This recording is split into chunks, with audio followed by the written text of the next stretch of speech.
Kindly take your seats, please.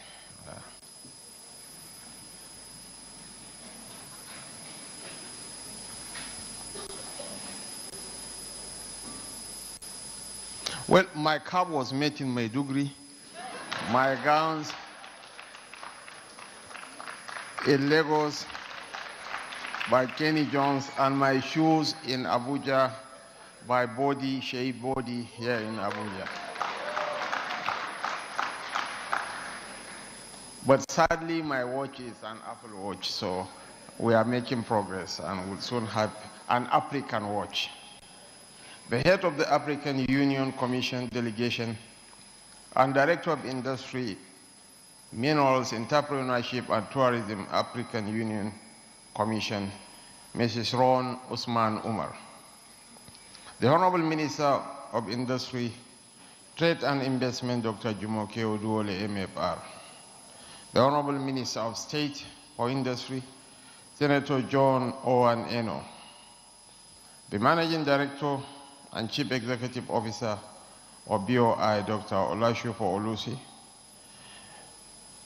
The Chief Executive Officer of the Nigerian Export-Import Bank, Mr. Abba Bello.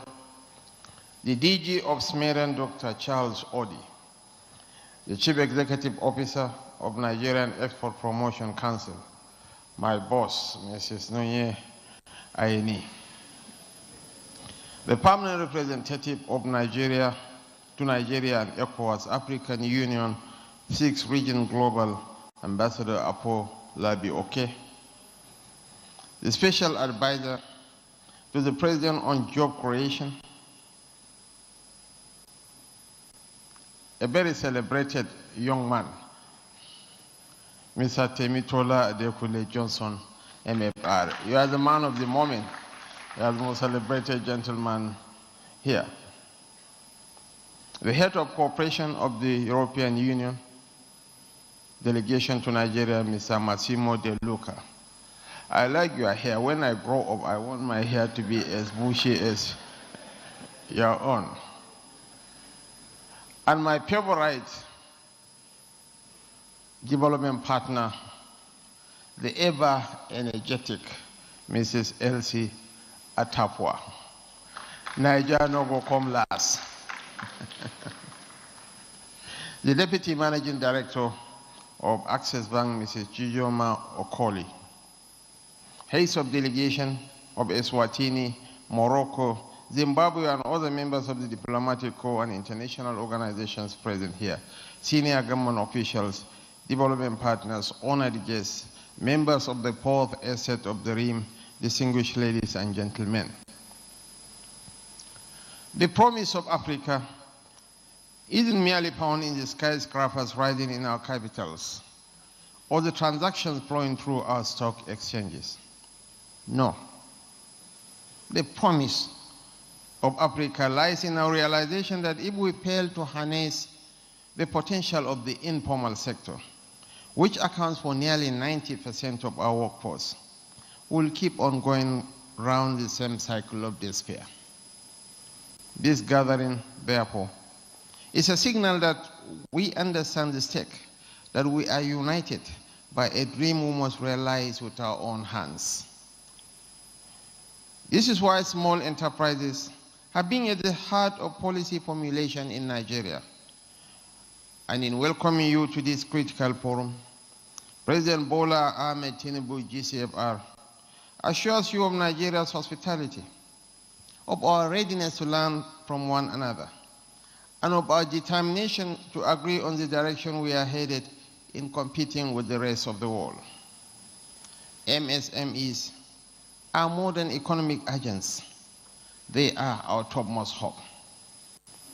Beyond providing employment to millions, they are engines of inclusive growth and effective tools for poverty alleviation. In Nigeria alone, MSMEs contribute a staggering 48% to our national GDP and provide employment opportunities to over 84% of our workforce. They are a mirror to our future, and they explain why we are deepening our investments to expand the capacity of this sector.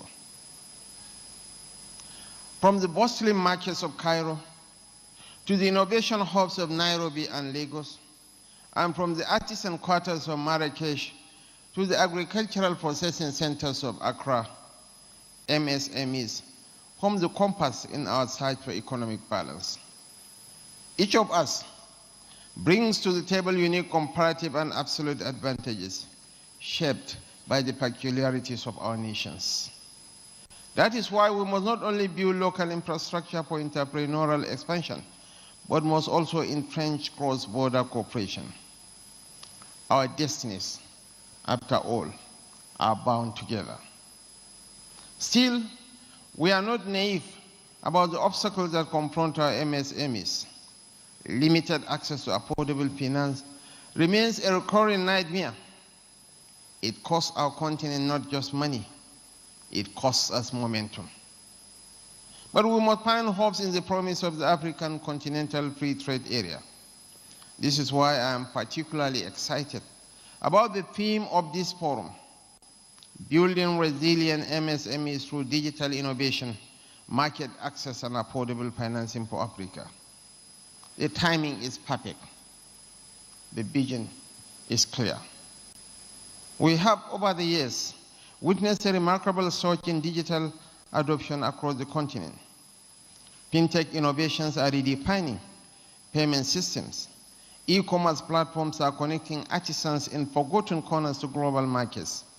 Technology is doing what politics once struggled to achieve.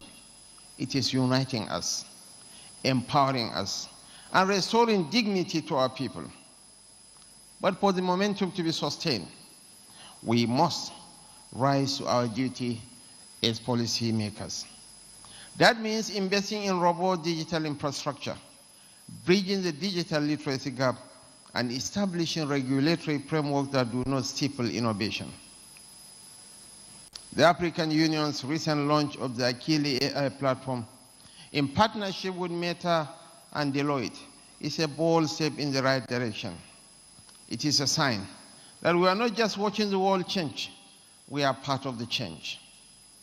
Similarly, through the Project Bridge, the Nigerian government is investing $2 billion in Nigeria's connectivity infrastructure by deploying 90,000 kilometers of fiber optic cable to ensure every Nigerian can access affordable, high-quality connectivity regardless of location. For too long, MSMEs have depended on traditional financial institutions that often perceive them as high-risk borrowers.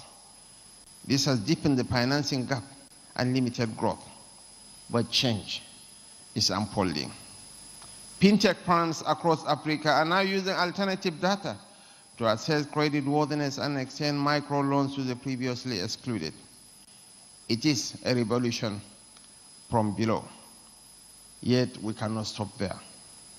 Public and private financial institutions must shed all biases and see MSMEs for what they truly are, partners in development. We must establish strong credit guarantee schemes, create blended finance models, and build regulatory environments that reward innovation while protecting customers. This is how we make them bankable. This is how we ensure that they no longer remain confined to the sidelines of local markets. The Deputy Managing Director of Access Bank can give testimony to the fact that they have gotten back nearly 90% of loans extended to MSMEs across the length and breadth of this country. And of course, the AFCFTA is our master key to a billion people economy, and each of us must do our part to make the most of it. Your Excellencies, distinguished delegates, there can be no African prosperity without a strong MSME ecosystem. This forum is a continental call to action. We owe it to ourselves, to our children, and to generations unborn to integrate our informal sector into the framework of formal intra-African trade. I'm confident, I'm absolutely confident, that through our collaborative efforts, this forum will mark a turning point. We hope to see our shared aspirations translated into concrete actions that empower our MSMEs and propel Africa towards a brighter, more sustainable future. Thank you, and I wish you all a productive forum.